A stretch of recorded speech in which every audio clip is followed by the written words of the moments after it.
Dalam aksinya modus dari pelaku yakni mengirimkan link ke aplikasi pesan singkat korban yang menyatakan korban telah memesan paket dan kirimannya telah tiba. Korban yang penasaran lalu membuka link tersebut karena tertulis lihat paket.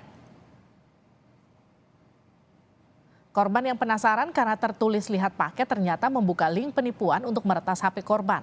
Peretasan dilakukan untuk menguasai dan mengontrol semua aplikasi di HP korban termasuk mobile banking.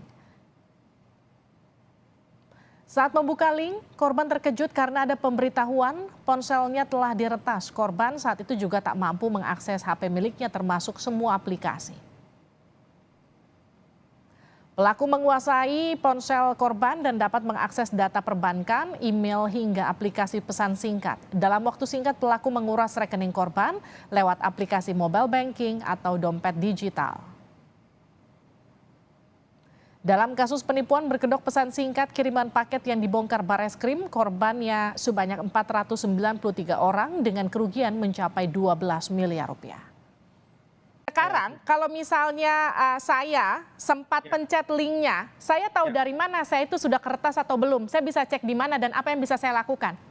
Jadi sebenarnya kalau malware-nya itu terinstall secara background, kita nggak bisa tahu bahwa handphone kita ini sudah terinstall malware apa tidak, kecuali kalau kita pasang antivirus ya. Makanya antivirus ini mandatori, sangat penting sekali. Banyak antivirus gratisan bisa dipakai. Oleh karena itu yang nonton tayangan ini harus pasang antivirus gitu, karena bisa menjaga kita dari malware. Tapi kalau sudah masuk, kita nggak bisa ngecek. Kenapa? Karena ini hidden, nggak ada aplikasinya, nggak kelihatan gitu. Oke. Nah, tapi kita bisa merasakan tanda-tandanya kalau misalkan handphone kita ini kena malware apa enggak gitu. Misalkan yang pertama, kita pakai pulsa biasanya pakai data yang biasanya habis dalam waktu sebulan 10 giga, ternyata dia habisnya dalam seminggu udah habis gitu.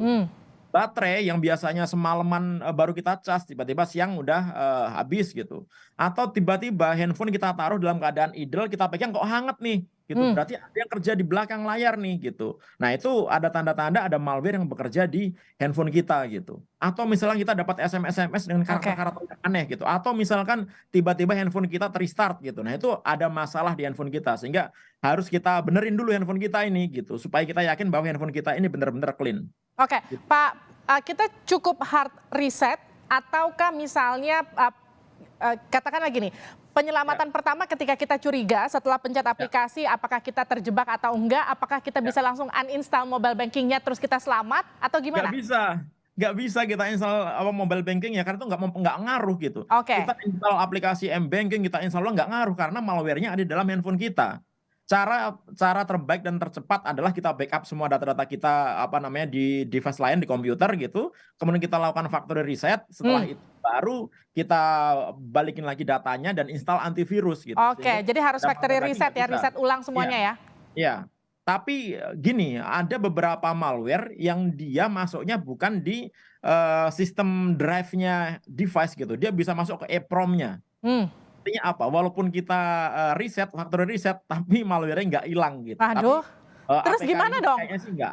APK yang digunakan untuk RAT ini kita factory reset dia bisa hilang gitu. Tapi ada malware-malware lain yang begitu masuk, dia masuk ke EEPROM, nggak bisa kita hapus walaupun kita di factory reset gitu. Oleh karena itu cara terbaik apa ya, ganti handphone gitu. Oleh karena itu sebelum Oke. kita kena itu harus punya antisipasinya apa? Selalu update sistem operasi yang ada di handphone kita. Kemudian jangan menggunakan aplikasi, jangan install aplikasi dari pihak ketiga selain di Apple Store atau Google Play.